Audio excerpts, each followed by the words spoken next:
당신이 궁금한 학과별 진로 정보. 안녕하세요. 캠퍼스 매거진 김경란입니다. 대학생이라면 누구나 학과를 졸업한 후 어떤 직업을 선택할지, 어느 분야에 취업을 해야 할지 고민이 많을 텐데요. 캠퍼스 매거진에서는 여러분이 학과 졸업 후 진출할 수 있는 직업과 분야에 대해 소개하고 취업을 위해 대학 생활을 어떻게 계획하고 준비해야 하는지 교수님과 멘토들의 이야기를 통해 살펴보려 합니다. 이번 편은 국어국문학과와 문예창작과인데요. 두 학과 모두 인문과학의 중추가 되는 학과로 무엇보다 언어와 문학에 관심과 수질이 있는 학생에게 유리한 학과죠.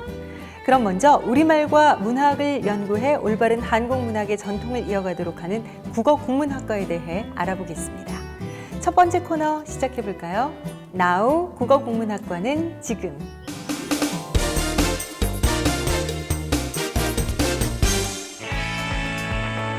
교수님을 통해 교과 과정의 변화와 전망에 대해 알아볼까요?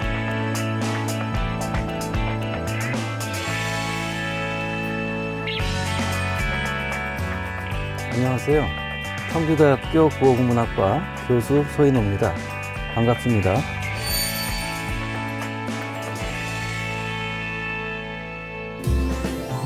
국어국문학과의 교과 과정은 어떻게 되나요? 국어국문학은 국어학, 고전문학, 현대문학 이렇게 세 부분으로 나뉘어집니다. 국어학은 우리말의 변천사와 의문, 의미, 통사체계에 대한 이해를 통해서 효과적인 언어 생활을 할 수 있게 합니다. 고전문학은 전통 시가와 산문, 한문학, 구비문학을 대상으로 한국 문학의 원형을 탐구하고 새로운 현대적인 적용 가능성을 모색합니다.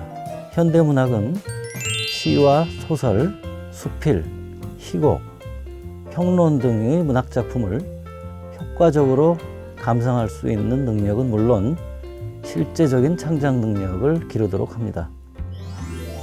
최근 학과 교과 과정에 어떤 변화가 있나요? 취업 경쟁력 확보에 직접적인 도움이 되는 실용적인 교과목들을 다양하게 개설하였습니다. 잡지나 출판사 진출을 위한 출판, 편집과 글쓰기가 있습니다. 또 어린이 책 시장의 확대와 함께 독서 지도사를 필요로 함에 따라 아동문학론과 독서 지도론도 개설하였습니다. 문학 콘텐츠를 중시하는 추세에 따라서 고전문학과 문학 콘텐츠, 한국 전통 문화론이라는 과목도 가르칩니다. 특히 한류 열풍과 더불어 다문화 사회가 점차 확산됨에 따라서 외국인에게 한국어를 교육할 수 있도록 한국어 교육론과 어문 규정의 이해도 가르칩니다. 졸업 후의 진로 방향과 취업 전망은 어떻게 되나요? 국어국문학을 전공하는 학생들은 다른 전공 학생들에 비해서 매우 자유로운 생각을 가지고 있기 때문에 전공과 관련한 취업률은 크게 높다고 볼 수는 없습니다. 다만 학생들과 취업 진로에 대한 상담을 할 때 전공 지식과 연계된 진로 분야로 추천을 하고 있습니다. 최근에 아동문학론과 독서지도론 과목이 개설됨에 따라 관련된 아동문학 작가나 독서지도 전문가 등이 있고 또 문학 콘텐츠 사업의 발달로 기업 내 문학 콘텐츠 기획자 또 대중문화에 꽂힌 영화, 애니메이션, 게임 분야의 시나리오 작가로 많이 진출하는 편입니다. 최근에는 세계 속 한류의 영향으로 지구촌 곳곳에서 한국어 배우기 열풍이 불고 있어 전문 강사인 한국어 강사로도 활동이 가능하며 대학 내 어학당이나 지역 내 다문화 센터 또는 직접 해외에 진출할 수도 있습니다. 네, 교수님 말씀을 들어보면 사회 변화에 발맞춰서 국어국문학과에서도 많은 변화들이 일어나고 있는 것을 알 수 있는데요. 특히 최근 다문화 가정의 지속적인 증가와 한류 열풍으로 인해 많은 외국인들이 한글에 대한 관심이 높아지면서 대학 부설 한국어 어학당, 한국어 관련 교육시설이 점차 확대되고 있어 국어국문학과 전공자들의 활약이 기대되고 있습니다. 이런 한국어 교육 열풍은 국내뿐 아니라 해외에서도 불고 있다고 하니 좀 더 넓은 세계로 뻗어나갈 수 있는 분야라 할 수 있겠죠. 그럼 지금부터 외국인을 대상으로 한국어를 가르치고 있는 멘토를 만나 대학 시절 진로 고민과 어떤 노력으로 현재의 직업을 찾게 됐는지 함께 이야기를 들어보겠습니다.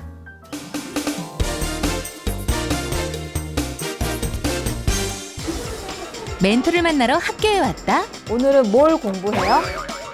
수업이 열기가 뜨거운 이곳. 보고 나서.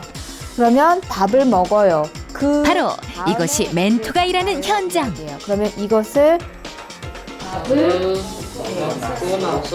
한국 문법 진짜 많아. 그래서 어려워요. 한국어 공부를 정말 재미있어요. 우리 선생님 진짜 친절해요. 우리 선생님을 소개합니다. 네, 안녕하세요. 한국어 강사 안녕입니다. 반갑습니다.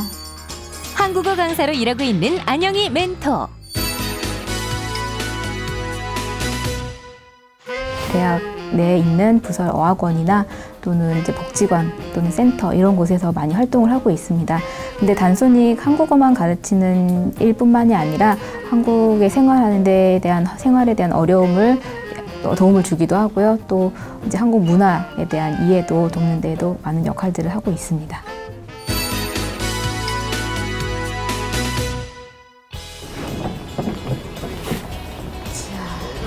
선생님, 한국어 선생님 어떻게 배웠어요? 선생님은 언어학에 관심이 많았어요. 그래서 대학을 진학을 할 때도 언어학 쪽에 공부를 할 수 있는 국어국문학과를 진학을 하게 되었고요. 그 졸업을 하고 나서 선생님이 우연히 독일에 가서 한국어를 가르칠 기회가 있었어요. 그래서 그때 독일 사람들에게 한국어를 가르치면서 한국어 강사에 대한 또 다른 매력을 느끼게 되었는데요. 그 다음부터 한국어 강사를 하려면 또 내가 외국어를 꼭 알아야만 할 수 있는지 또 어떠한 자격들이 필요한지에 대해서 내가 하나 둘씩 궁금증이 생기고 그 뒤부터 제가 대학원을 진학하게 되면서 좀 더 깊이 있게 공부를 하게 되었습니다. 저 같은 경우에는 이제 국어학 공부가 가장 많이 도움이 됐고요.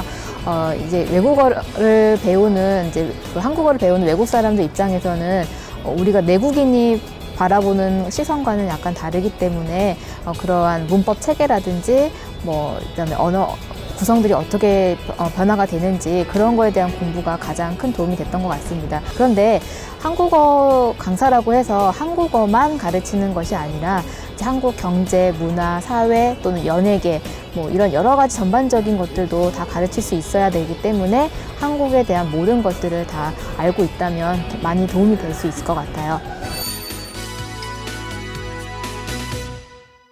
선생님, 한국어 선생님 하려면 뭘 준비해야 돼요? 대개는 한국어 강사가 되기 위해서는 대학이나 대학원을 진학을 해서 자격증을 취득을 한 뒤에 이제 활동을 할 수 있는데요. 선생님 같은 경우에는 처음부터 한국어 교육을 전공한 적이 아니기 때문에 언어학에 대한 지식은 있었지만 외국어로서 접하는 한국어에 대한 지식은 없었기 때문에 저는 대학원에 가서 외국어로서의 한국어 전공이라는 과목을 이제 전공을 하게 되었고요. 그 전공을 이수받아서 자격증을 취득해서 지금 현재 이렇게 한국어 강사로서 역할을 하고 있습니다. 보통은 대학 교수 그리고 국어 교사로서의 직업이 가장 대표적일 것 같고요. 그 외에도 여러분들이 소설가나 작가, 시인, 방송 작가로도 활동을 할 수 있습니다. 그 밖에 좀 더 폭넓게 활동을 하시려면 광고 기획이나 대행사 그리고 출판사 이런 곳에서도 여러분들의 꿈을 좀 더 크게 펼쳐나갈 수 있을 것 같습니다. 한국어를 알리는 문화사절단 한국어 강사 화이팅! 네, 멘토를 통해 국어국문학과 전공자의 진로 선택과 한국어 강사가 되기 위한 준비 과정에 대해 알아봤습니다. 이번에는 간략하게 새로운 진로 분야에 대해 소개하려고 하는데요. 여러분도 인터넷 검색 많이 하시죠? 인터넷이 보편화되고 IT 기술이 발전하면서 각종 포털 사이트의 인터넷 검색 엔진 개발 분야에 국어국문 전공자들의 진출이 가능해졌습니다. 검색 엔진 개발 단계 중 인터넷 사용자가 검색한 용어를 가장 적합한 언어로 찾아줄 수 있도록 어휘를 분류해서 의미별로 만드는 작업을 담당할 수 있는 건데요. 한국어에 대해 공부한 전공자들이 가장 잘할 수 있는 직무가 아닐까 하는 생각이 듭니다. 이 외에도 모바일을 이용한 번역 프로그램 개발이나 인터넷상의 키워드, 광고 등의 분야에서도 국어국문학과 전공자들의 참여가 기대되고 있습니다. 자, 이번에는 시, 소설, 희곡 등 문학작품의 창작 기법을 배우는 문예창작과에 대해 알아보려고 하는데요. 조금 전 살펴보았던 국어국문학과가 창작된 작품을 연구 대상으로 삼았다면 문예창작과는 이 문학에 대한 이해와 실기 능력을 바탕으로 다양한 문예 활동을 중점으로 교육하는 학과죠. 과연 문예창작과는 어떤 것을 배우고 졸업 후 진출할 수 있는 직업은 무엇인지 교수님을 통해 알아볼까요? 나우 문예창작과는 지금.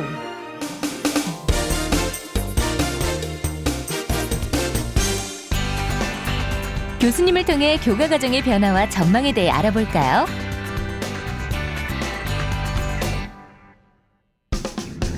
안녕하세요.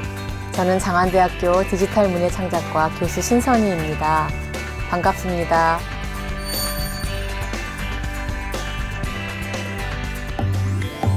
교수님, 문예창작과의 교과 과정은 어떻게 되나요? 문학 교육과 또 문학 이론에 관한 수업을 하고 있고요. 두 번째는 문학 창작이죠. 시, 소설, 수필 등의 그리고 시나리오 작가로서의 역량을 키울 수 있는 창작 수업을 하고 있고요.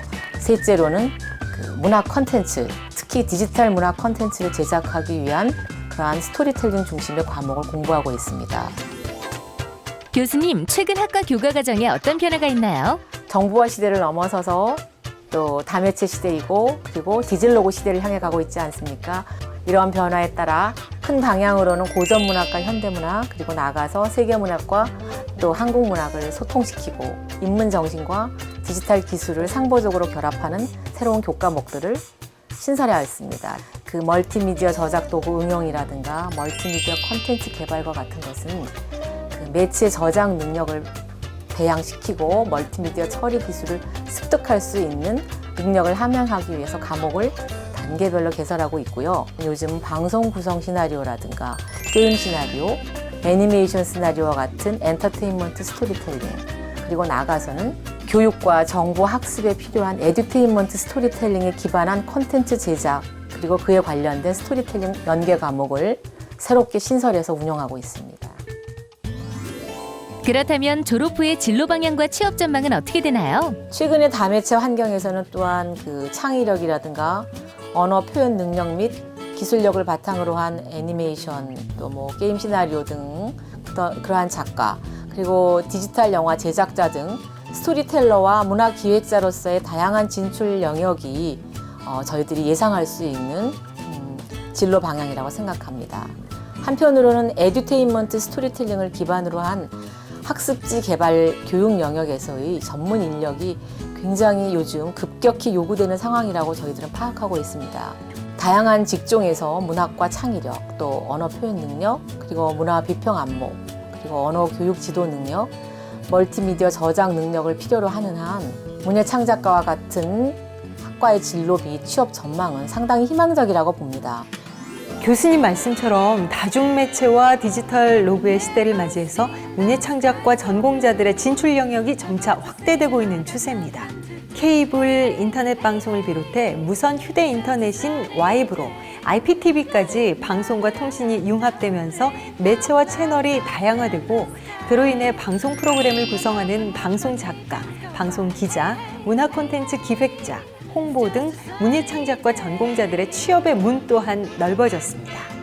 자, 그럼 지금부터 방송작가로 일하고 있는 멘토와의 만남을 통해 대학 시절 학과 생활과 진로 선택 과정, 그리고 취업은 어떻게 준비했었는지 이야기를 들어볼까요?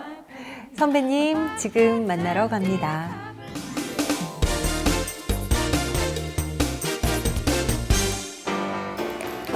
일 끝내고 오느라고 좀 늦었네요. 빨리 가봐야 될 것 같아요. 넉다가 좀 늦게 끝내려고. 네.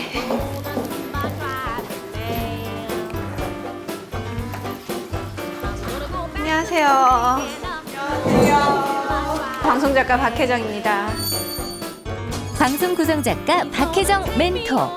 방송작가에 대한 여러 가지 얘기들, 질문들 다 해주시면 충분히 대답을 해드릴게요. 네, 멘토님께서는 어떻게 문예창작과에 진학하시게 되셨나요?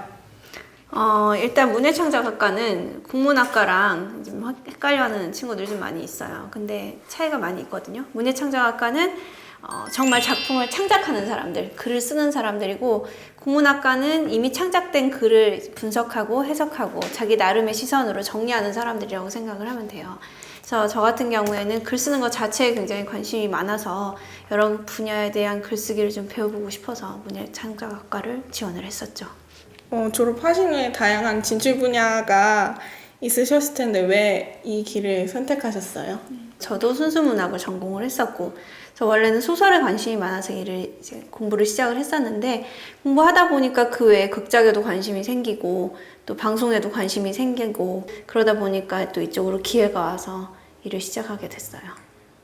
방송 작가에 대한 공부를 더 하신다고 결심하신 후에 이제 대학 다니면서 어떤 노력을 더 병행하셨는지 궁금해요. 문예창작과 안에서 여러 가지 순수문학에 대한 공부처럼 방송 작가에 대한 공부를 하는 수업도 있어요. 근데 그 수업만으로 약간 부족하다고 느끼는 친구들이 또 작가협회나 아카데미나 이런 곳들을 통해서 좀 더 공부를 보충을 하고, 저 역시나 이제 작가협회를 통해서 공부를 좀 했었고, 그래서 학교를 다니면서 다른 친구들이 영어 학원을 다니듯이 작가협회에서 공부를 했던 게 기회가 됐었죠. 네, 지금 일하시는 도중에 학과 공부가 가장 도움이 되는 부분은 어떤 부분이세요? 크게는 두 가지를 얘기할 수 있을 것 같아요. 일단은 가장 직접적인 거는 시나리오를 이미 한번 써봤다는 거, 경험이 이미 있기 때문에 그거에 대한 두려움이 없고 좀 더 쉽게 배울 수 있다는 점이 크고요. 문예창작학과는 모든 글쓰기 작업을 다 하잖아요. 동화, 극작, 논평, 그다음에 영화에 대한 것들, 평가, 그리고 시, 소설, 그리고 방송, 모든 글쓰기를 다 배우는데 그런 것들 자체가 굉장히 큰 도움이 되죠. 학과 졸업하신 후에 방송작가 위에 추천해주고 싶은 진로가 따로 있으세요? 일단 문예창작학과를 다니는 동안 가장 많이 듣게 되는 얘기가 등단. 얘기를 많이 들었을 거예요. 예, 그 등단이라는 거는 말 그대로 이제 글로서 인정을 받아서 작가로서 활동을 하는 걸 얘기하는데, 꼭 그것만 있는 건 아니에요. 그 외에 필요로 하는 분야가 굉장히 많이 있거든요. 예를 들면 그렇게 등단이 아니어도 요즘엔 좀 더 가벼운 글쓰기도 많이 있잖아요. 여행 작가가 될 수도 있고, 여행 에세이나, 그리고 뭔가 칼럼니스트가 될 수도 있고, 잡지 기자가 되는 경우도 있고, 또 스포츠 분야의 전문가가 될 수도 있고, 또 요즘엔 게임이나 이런 IT 분야도 워낙 발전을 해서 그 부분에서도 게임 스토리 작가를 필요로 하는 경우들도 있고요. 굉장히 많은 분야가 있기 때문에 꼭 내가 글을 써서 작가가 돼야 되고 그렇게 해서 성공을 할 수 있을까라고만 생각하진 않아도 될 것 같아요. 문예창작가 선배님으로서 후배들한테 조언해주고 싶으신 점이 있다면 말씀해주세요. 이 일이 정말 내가 평생 할 수 있는 일인가? 내가 지치지 않고 끝까지 좀 힘든 일이 있어도 버틸 수 있을까? 그 부분에 대해서 스스로 한 번 더 생각을 해봤으면 좋겠고요. 또 연예인에 대한 환상? 네, 그런 것들로 좀 쉽게 선택을 했다가 또 쉽게 지치는 친구들이 워낙 많아서 그러지 않았으면 좋겠다라는 생각도 좀 있고요. 그리고 방송작가라는 직업이 굉장히 매력이 있는 일이기 때문에 그거에 대한 자부심을 가지고 좀 끝까지 나는 해내야겠다라는 생각으로 덤비면 굉장히 멋진 작가가 될 수 있을 것 같아요. 방송작가 파이팅! 당신이 궁금한 학과별 진로 정보 캠퍼스 매거진. 멘토들이 걸어온 길을 통해 진로 고민의 해결 방법과 다양한 진출 분야를 알아봤는데요. 국어국문학과와 문예창작과에서의 배움은 여러분이 한국 문학의 정신을 계승하고 새로운 미래 문화를 만들어갈 수 있는 밑거름이 되어줄 것입니다. 과연 나는 전공을 통해 어떤 일을 할 수 있는지 끊임없이 고민하고 준비한다면 여러분도 이 사회에서 주인공이 될 수 있습니다.